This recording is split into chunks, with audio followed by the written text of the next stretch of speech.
अध्यक्ष महोदय, माझी सन्मान्य शिक्षण मंत्री साहेबांना एवढीच विनंती आहे, शहरातल्या शाळांमध्ये सुरक्षेच्या दृष्टीने सीसीटीव्ही जसं आवश्यक आहे तसं ग्रामीणमध्ये पण आवश्यक आहेत. परंतु अध्यक्ष महोदय, सीसीटीव्ही हा पुढचा विषय झाला. आज ग्रामीणमधल्या जिल्हा परिषदेच्या काही शाळा अशा आहेत की तिथं शौचालयाची सुव्यवस्था नाही.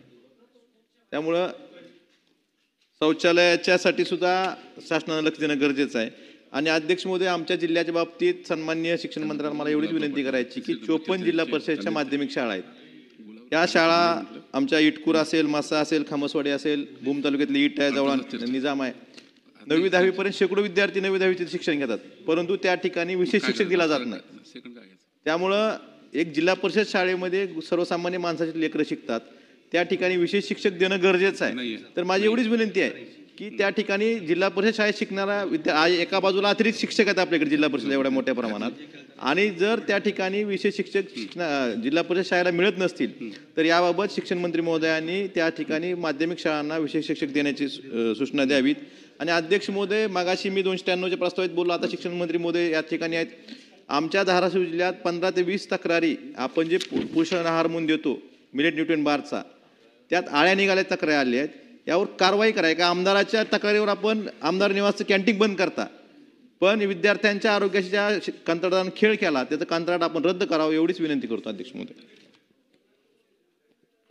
अध्यक्ष महोदय, सन्माननीय सदस्य कैलासजी पाटील साहेबांनी जे काही मुद्दा उपस्थित केलेला आहे, निश्चितपणे जिल्हा परिषदच्या ज्या शाळेमध्ये शिक्षकांची पटसंख्येप्रमाणे आवश्यकता असेल त्याप्रमाणे शिक्षक त्या ठिकाणी उपलब्ध करून दिले जातील.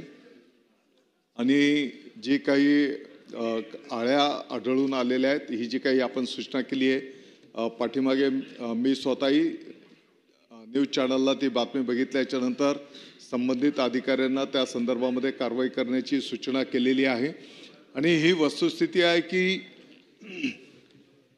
त्यातल्या त्यात प्राधान्यक्रमाने आपल्या जिल्हा परिषद, नगरपालिका, महानगरपालिकेच्या ज्या शासकीय शाळा आहेत, या शाळांमध्ये ज्या भौतिक सुविधा देण्याची आवश्यकता आहे, मग त्याच्यामध्ये शुद्ध पिण्याचं पाणी असेल, स्वच्छतागृह असतील, त्या ठिकाणी शाळेंच्या इमारती असतील त्या दुरुस्ती करणं, नवीन इमारती बांधणं, रंगरंगोटी करणं, खेळांचं क्रीडांगण असणं, त्या ठिकाणी लॅब असेल, लायब्ररी असेल, या सर्व सुविधांची पूर्तता आपण टप्प्याटप्प्याने त्या ठिकाणी करायला घेतो आहोत. याचा एक विस्तृत आराखडा तयार करण्यात आलेला आहे आणि येणाऱ्या वर्षभरामध्ये आपल्याला या सर्व शासकीय शाळांचं चित्र तुम्हाला बदललेलं निश्चितपणे दिसेल. सन्माननीय सदस्य सिद्धार्थ शिरोळे. अध्यक्ष महोदय, माझी